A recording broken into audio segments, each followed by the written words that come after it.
The smell hit first. Acrid, metallic, thick with rotten smoke. Ash drifted in the hollows like a warning, coating the ground. The trees, the skeletal remains of a porch that had long since collapsed. Beneath it, something moved, or had moved, shapes too precise to be random. Fingers pale, scorched at the tips. Jutted through the dirt, as though the soil itself had rejected the weight of a body. And yet, the eyes of the neighbor who glimpsed it swore the hands had been there, trembling, clawing, alive. Behind a barn that had fallen into itself, hidden under moss and timber, lay an unmarked grave. Locals whispered the name Ellis, though no one alive could recall a first or middle name. He had never left the hollow, never truly existed beyond the limits of its hills. They said he spoke in riddles that caught on the wind, that he slept with the doors bolted from the inside, that he called his sister his wife.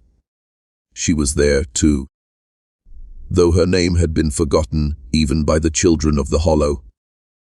Some remembered Clara, but only because the word wife sounded different when Ellis uttered it, soft, reverent, like an incantation. The fire came years later. Though its origins remain a question the county refuses to answer. Official reports claimed lightning, but those who live within a mile of the hollow tell of screams, sudden and brittle, of a baby's cry muffled beneath collapsing beams. Bones were found in the ruins, fragments scattered like punctuation in a sentence no one could read. Charred cloth hung from splintered nails. A cradle sat unused, its innocence charred black, and the bodies of the mother and father, never recovered, vanished. Only the children remained, or the child, if you preferred Ellis, pale, silent, watching.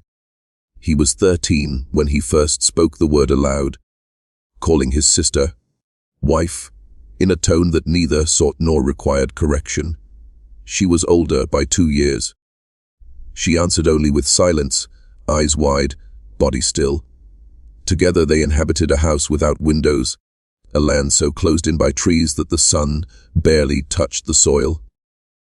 They boarded up the doors, refused mail, refused electricity. Animals eventually stopped visiting. Even the wind seemed to hesitate before entering the hollow. A neighbor once claimed to see him digging at midnight, shirtless, back striped in a pattern too symmetrical for branches. He murmured, "Wife, don't cry. Wife, don't cry. Wife, don't cry." Whatever he buried that night remains unknown. Whatever rituals he performed are known only to the land itself. If you are watching this, take a moment. Which city are you in, and what time is it right now? Boone County is a place erased from most maps, though the hills themselves remember. Deep hollows fold into one another, shadows that lengthen even at noon. Valleys where sunlight hesitates. In the 1920s, census takers had to be bribed to record the few scattered cabins. The Ellis homestead existed in a space the state seemed unwilling to fully acknowledge. The trees grew thick around it, roots clawing at foundations, as though the earth itself sought to contain what lived within, or perhaps protect the world outside from it. Ellis's lineage is nearly impossible to trace. The records that remain are brittle, ink faded to ghost marks, tombstones weathered to illegibility. What survives tells a single-story repetition. The same names fold back on themselves, over and over. Marriages between first cousins, unmarked children, siblings who bear one another's children. Generations became loops, each life folding back into the last, the bloodline knotting tighter with every birth. Some pages list only a season: winter, spring, maybe 1892, no exact dates, no certainty. The hollow itself seems to have claimed the details. Ellis never went to school. The county tried once, sending a social worker to enforce attendance in 1926. She vanished. The official story says she wandered into the woods and froze, But whispers tell another tale. She saw something she should not have, ran screaming with no shoes, and vanished before anyone could reach her. Days later, her fingerprints were found pressed against a window, but no body. The family claimed ignorance. The law claimed inefficiency. Ellis, 13 at the time, observed everything from the shadows. Silent, patient, waiting. By 15. He was the last heir of a lineage the world had long since decided to forget. After the fire that consumed the parental generation, no relatives stepped forward, no agent of the state intervened. The property belonged to him alone. Clara, his sister wife, never left the house again. Windows boarded, porch rotting, soil overgrown, outsiders were not permitted. Even wildlife avoided the place. Those who tried to approach at night told of figures glimpsed through the shadows, pale, unmoving, the air trembling with low murmurs. A priest from Charleston ventured to the homestead after hearing rumor, expecting sin or sorrow.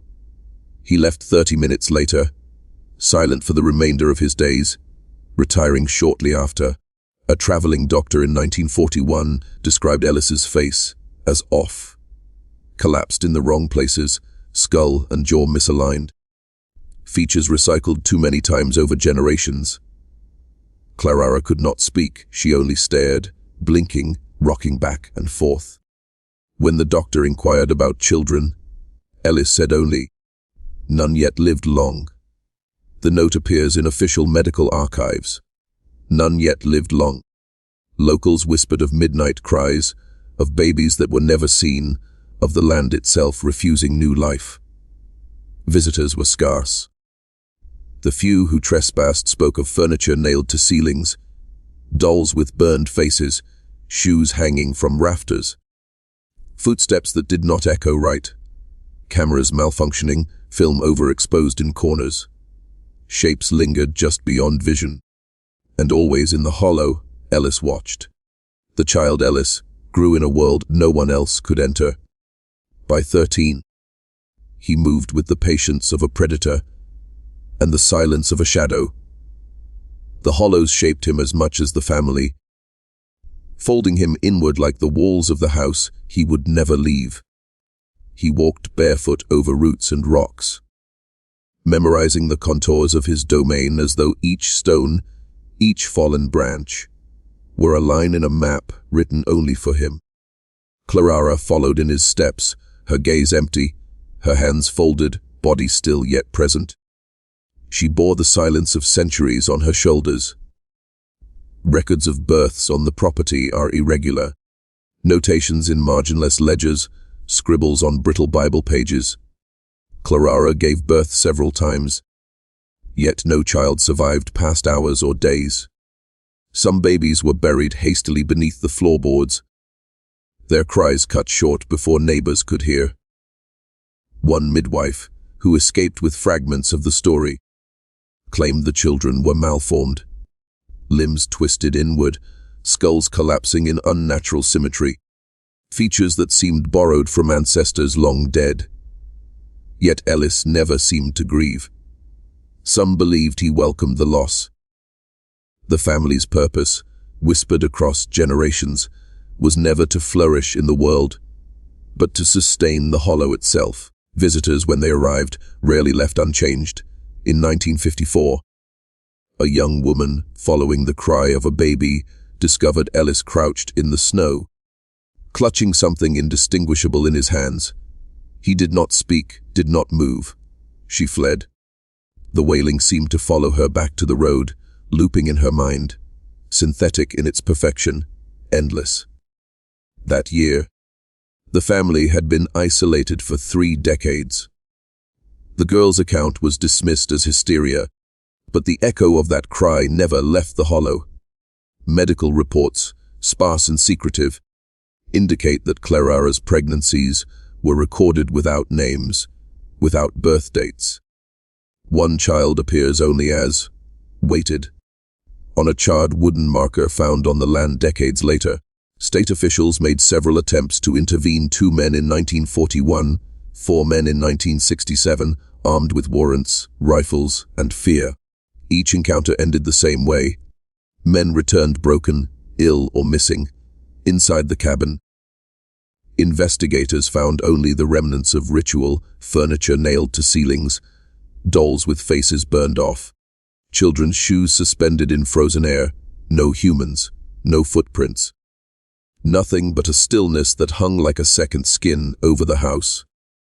The town, after repeated failed interventions, stopped asking questions. Ellis and Clara became myth, phantom whispers at gas stations, whispered warnings at barber shops. Occasionally, a hunter would glimpse a figure in the tree line, too pale, too thin, unmoving, watching. Photographers reported overexposed frames, shadows where none should exist, smudges resembling hands on windows. And always, beneath all of it, a persistent hum, a low, rhythmic vibration that seemed to emanate from the soil itself. By the late 1960s, the state quietly declared the family dead. No autopsies, no investigations, no confirmation. But the hollow remembers. The land does not forget. In 1974, a boy appeared at a general store 10 miles from the hollow, dirty, barefoot. Speaking in a dialect slowed and warped, he called himself Ellis. He claimed his mother lived beneath the floor, that his wife had sent him for light. He vanished before authorities arrived, leaving behind only a drawing 4 figures, one half buried, one standing tall, 2 small, and the words, "She's under but still sings." The handwriting mirrored Ellis's from decades prior. The cabin at Ash Hollow remained, though years and rot pressed against it like water against stone. By the 1990s, a group of urban explorers, drawn by the whispers of the hollow, found it nearly as it had been left. The structure leaned, timber splintered and sagging. Yet inside, the air was strangely still, as if the decay outside could not touch what lingered within. Shelves lined the walls, each jarred object a record of life denied teeth, adult and infant, labeled not with names but with relationships. Daughter, sister, wife. Glass lids clinked softly when touched, the sound like the hollow heartbeat of the house itself. One jar contained a small skull, its teeth jagged and irregular. Another held a set of infant hands, curled as if gripping at something invisible. The explorers filmed it all, documenting in whispers, trying to make sense of the careful horror that had been preserved. The documentary aired once and was quickly pulled. Legal threats, unnamed plaintiffs, even the production company vanished as though erased. Yet one frame remains, a thin, pale figure standing behind a broken window, hands pressed flat, eyes wide, 6 fingers on each hand. Unnatural, yet unmistakably human. DNA testing on remnants later revealed something impossible. The hair and tissue samples contained no outside genetic markers. An unbroken loop of the same lineage, generation after generation, no mutation, no outside influence. A genetic cul-de-sac, yet new traits were present, dormant genes activating in strange, unfamiliar ways. Heightened senses, altered sleep cycles, regenerative capacities. The lab described them as non-terrestrial in origin, though they did not speak of it publicly. The study was buried, laboratories shut down, and permission for further research withdrawn. A single handwritten note in the margin remains. If this is where inbreeding leads, it is no longer evolution. It is engineering. Hikers report footprints near the cabin long after the last documented presence of the Ellis family. Barefoot, but wrong. Toes elongated, heels narrow, steps precise yet almost unnatural, as if adapted to cling to the land itself. The tracks led to a rusted metal door built into the hillside. From behind it came a low hum, a vibration that seemed to twist time around it.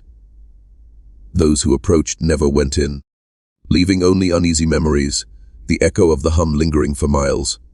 The genealogy traces back to 1791 to Elijah Ellis, a coal miner who married his first cousin in a church now lost to maps. Journals describe a blood vow unbroken, unaltered, unseen. Each descendant honored it, shaping themselves to the hollow, the bloodline folding in on itself. Ellis, if he died, left no proof, no grave, no death certificate, only rumor fragments, memories that refused to settle. Hikers whisper of shadows, low chanting, and tunnels beneath the cabin. Womb-like spaces where time bends, where nothing rots. Where the children of the line wait, unmoving, unaging, silent. A single woman on Reddit claimed escape. Her post disappeared within an hour, but screenshots endured. She described walls coated with hair, beds formed of skin, whispers calling, "Wife, wake up." Even when alone, she emerged pregnant, claiming recognition of her captor from an old photograph in her grandmother's Bible. The man had not aged. He was Ellis, or something that had once been him. By the early 2000s, fragments of the Ellis lineage appeared in government archives, restricted, declassified only partially. Behavioral genetics reports referenced an anomalous Appalachian strain, noting congenital deformities, looping cognitive patterns, and ritualized bonding that defied conventional understanding. The Ellis name was listed, almost casually, in redacted memos. The conclusion was brief, almost a warning: viability persists in isolation. No elaboration, no instructions. Just the quiet note that some forms of life, once twisted and sealed away, endure beyond oversight. In 2011, hikers discovered fresh footprints near the hollow. Human in shape, but subtly wrong. The soles narrow, toes elongated, each step precise, deliberate, unhurried. The tracks led to a rusted iron door embedded in the hillside. None dared enter. From behind it came a hum, rhythmic and low, vibrating through the soil, through the air, as if the hollow itself had learned to sing. The sound was structured, deliberate. Neither wind nor animal. Time seemed to warp around it. Those who lingered reported dreams of long, dead relatives, of screams that repeated in impossible loops. Earlier accounts, recovered from journals and local whispers, describe Ellis teaching Clara in strange rituals. Hand gestures traced over dirt, lines of salt marking boundaries. Murmured phrases, repeated like prayers in a language no one could translate. Objects arranged carefully in geometric patterns. Animal bones alongside human teeth, shapes echoing across decades, marking continuity. When outsiders glimpsed them, the family dissolved into the shadows. The land itself seemed to reject interference. Photographs surfaced over time, each one more disturbing than the last. A faded image from the 1930s shows Ellis standing beside Carrara, pale and thin. The skeletal frame of youth, twisted with features old beyond their years. Hands pressed flat on the railing of the porch, eyes wide staring directly into the lens. Later, in the 1970s, a Polaroid emerged showing two figures, male, female, smiling in front of the cabin. On the back, in faded ink, "We keep to the vow, still husband, still wife." DNA analysis of the materials associated with these images confirmed continuity of the genetic loop, showing traits previously unknown to science: acute sensory perception, regenerative tissue growth, and neural patterns that could only be described as recursive. Despite the official declaration of death in the 1960s, fragments of the line survived. They did not age, did not speak.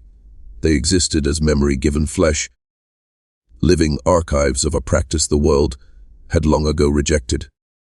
Witnesses spoke of figures glimpsed through windows, dolls stitched from human hair, and whispers that called names no one else remembered. The hollow absorbed all attempts at understanding, leaving only fragments, echoes, and the unsettling certainty that something endured beyond comprehension. the land, the family, the bloodline. It is not history. It is ongoing, active, waiting.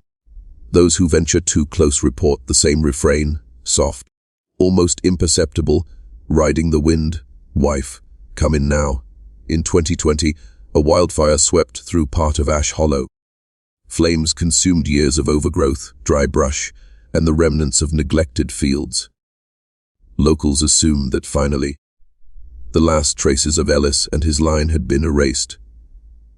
Yet when fire crews entered the affected area, the cabin itself remained untouched, not scorched, not even warm. It was as though the fire had avoided it, acknowledging its dominion. The structure stood, preserved, silent, untouched by the chaos around it. Inside, muddy footprints led from the back door to a single chair in the center of the room. On the chair rested a crude doll, stitched from what appeared to be animal hide, long strands of human hair braided down its back. In its lap lay a Polaroid photograph. Two figures stood before the cabin, pale, gaunt, smiling unnaturally. On the back, in careful script, the faded message read, "We keep to the vow, still husband, still wife." The photograph, like the cabin, had survived decades of neglect, fire, and human curiosity, a testament to persistence that defied explanation. DNA testing on the hair from the doll revealed a closed genetic loop. The markers were human, but unlike anything in known databases. No outside DNA, no mutation, simply endless recycling of the same lineage. More disturbing, dormant genes appeared activated. Traits previously unknown surfaced, extraordinary sensory perception, altered circadian cycles, and regenerative abilities that defied biological norms. Experts described it as something beyond evolution, something engineered. The lab's notes were buried. The researchers were silenced. The report disappeared into archives marked restricted, leaving only the faintest trail for those who might search. Eyewitness accounts continued to trickle in. Hikers spoke of strange hums rising from the hollow at dusk, low and rhythmic. Some said it was the wind. Others insisted it was the land, singing back to those it remembered. Footprints appeared sporadically, always bare, always wrong, too narrow, too long, moving with a precision that suggested intelligence. The traces led invariably back toward the cabin, toward the doors bolted long ago, toward the spaces beneath the house where shadows of the past linger, where time bends, and decay refuses to touch what should have died long ago. A genealogist attempting to map the Ellis family in 2011 vanished. His notes traced the lineage back to Elijah Ellis in 1791, a miner who married his cousin and bound his descendants to a vow. Unbroken, unaltered, unseen. Each generation honored it, folding life into the hollow itself, crafting bodies and minds that obeyed the land more than any law. Ellis, if he died, left no proof, no grave, no certificate. Only rumor, fragments, and the memory that refuses to settle. The persistent knowledge that the hollow is still inhabited by something human, something other, something enduring. Some say the figures still wait, unmoving, unaging, reciting prayers no one else can hear. A survivor whispered once, "It wasn't about love. It wasn't even about blood. It was about keeping something alive that shouldn't have died the first time." And then she paused, voice trembling. Memory that walks. The hollow does not merely remember, it records, preserves, and enforces. Those who enter feel it immediately, a pressure in the air, a weight that presses against the mind. Time bends. Shadows twist unnaturally. The ground itself seems to resist passage. Hikers report the same chilling hum at dusk. Soft at first, then swelling into a rhythm that mirrors breathing. Some claim it is the wind, some the trees. But those who have listened closely insist it is the hollow itself, singing to those it remembers, calling them back. Reports of sightings persist. A man passing near the site in the 1980s glimpsed a figure crouched in the snow, face pale, limbs long and thin.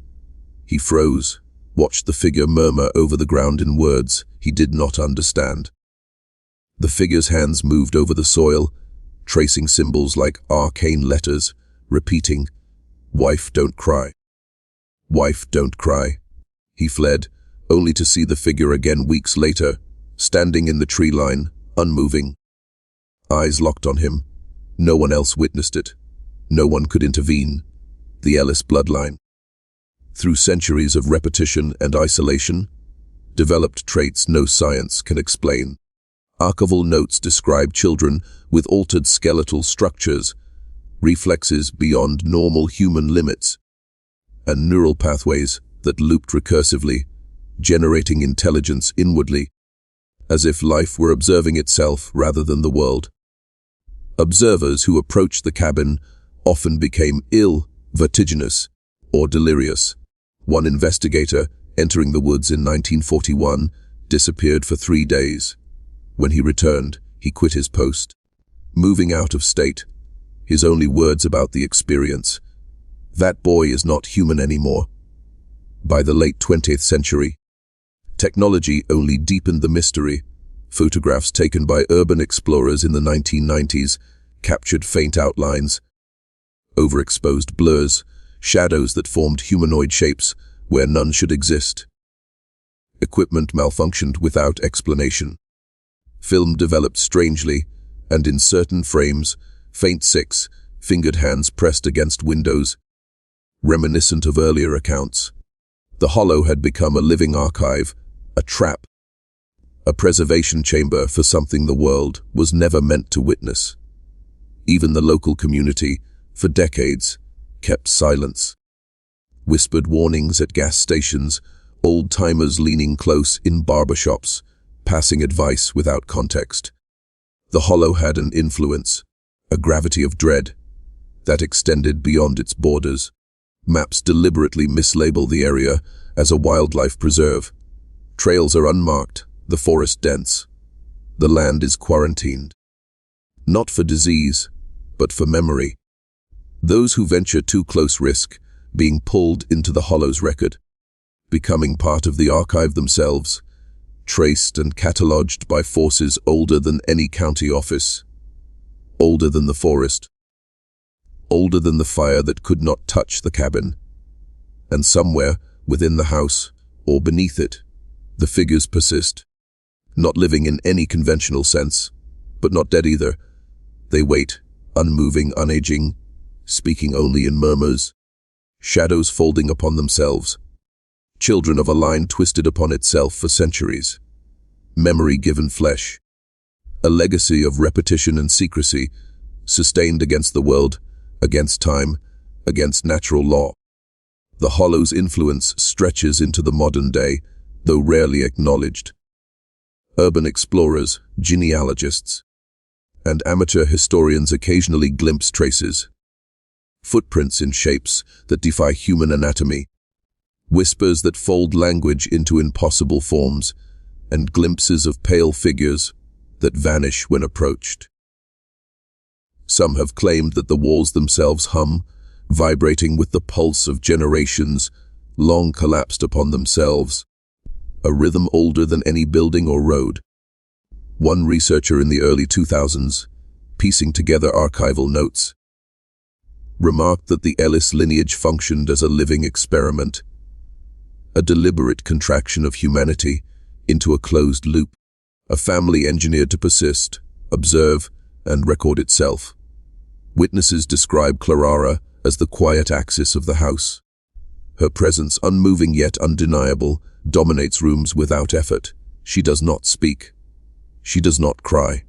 Her gaze is fixed, patient, like a recording waiting to play. Observers noted subtle signs, a slight movement of her hands when light shifted, a faint pulse in her neck, like the land itself was feeding through her veins. Those who saw her with Ellis remarked on his rituals, gestures traced in silence, symbols etched in dust, objects carefully arranged, always in relation to her. Everything revolved around her, around wife, around the vow that dictated their lives. The children of the hollow, when glimpsed, are equally uncanny. Reports describe features that suggest age and youth simultaneously: eyes too large, limbs too long, movements too precise. They do not speak, yet communicate in gestures and murmurs, repeating phrases that echo across decades. None yet lived long. Their existence is recursive, birth and death folded into one continuous observation, a living archive of the bloodline preserved by the hollow itself. Those who document these phenomena often disappear. In 2011, a genealogist mapping the Ellis family vanished without trace, leaving behind journals noting irregular births, skeletal deformities, and ritualized practices. His last entry, a single line, read, "They do not walk as we do. They remember what we cannot bear to witness." Even those outside the hollow who attempt to track it report misdirection, lost trails, malfunctioning GPS devices, echoes of voices that should not exist. The land itself refuses intrusion. By 2020, the hollow had endured fire, neglect, and decades of human curiosity. The cabin, untouched, preserved, held footprints. A doll stitched with human hair, and the Polaroid proclaiming, "We keep to the vow, still husband, still wife." DNA analysis of the doll's hair revealed traits entirely outside human experience. Hyper, acute sensory perception, regenerative capacity, and neural loops that could create memory independent of time. The findings were sealed. Researchers silenced. The hollow continues its work, unobserved, impervious to interference. The final note, found in a heavily redacted archive, might be the closest the world has to understanding. It wasn't about love. It wasn't even about blood. It was about keeping something alive that should not have died the first time. And in the hollow, beneath the trees, behind the doors no one dares open, something waits, something remembers, something hums. No records confirm the death of Ellis or Clara. Maps show a wildlife preserve, but no signs exist, no trails maintained, no permits granted. The land is quarantined, not for toxins, but for memory. Those who approach too closely report the same phenomena, whispers calling names that should not exist, footprints that vanish upon inspection, shadows that do not align with light. The hollow itself seems to watch, marking trespassers, cataloging them, as though each intrusion folds into the ongoing history of the place. A final survivor account, heavily redacted and preserved in a private archive, may be the closest the world has to an explanation. The speaker, believed to be a descendant, was asked if he understood what the family had done. He paused, voice trembling. It wasn't about love. It wasn't even about blood. It was about keeping something alive that shouldn't have died the first time. When pressed on what that something was, he whispered, "Memory that walks." And in the hollow, it does. Hikers continue to report strange hums, always at dusk. Rhythmic, low, almost melodic. Some insist it is the wind, others say it is the land itself, singing to those it remembers. Lights flicker across the woods at night, figures glimpsed just beyond vision, eyes reflecting unnatural awareness. Dolls stitched from hair, walls lined with objects that record lives in fragments. The hollow's archive is ongoing, relentless and impossible to erase. Visitors are few and fleeting. Those who linger too long sometimes return changed, silent, haunted by visions of figures whose bodies defy anatomy, whose movements suggest intelligence and patience beyond human comprehension. Some disappear entirely. Those who trespass and survive speak of tunnels beneath the cabin, womb, like spaces where time bends, decay cannot touch. And the children of the bloodline wait, unaging, unmoving, observing, Ellis Clarara, their descendants. If they are dead, there is no proof, no certificate, no gravestone, no trace outside whispers and fragments. The legacy is one of secrecy, repetition, and endurance, folded into the land itself. They did not merely hide from the world. They abandoned it, rewrote the rules of life and blood, became something else entirely. A culmination of darkness, a shape sustained by secrecy, sharpened by generations of self-collapse. So, if you ever find yourself near Boone County, West Virginia, and the wind carries a low hum through the trees, and if you hear a voice call softly, almost imploringly, "Wife, wife, come in now," do not answer, do not follow, do not look, for the hollow remembers, and Ellis, or what he became, is still waiting. The memory persists. It walks. The story ends here, but the hollow does not.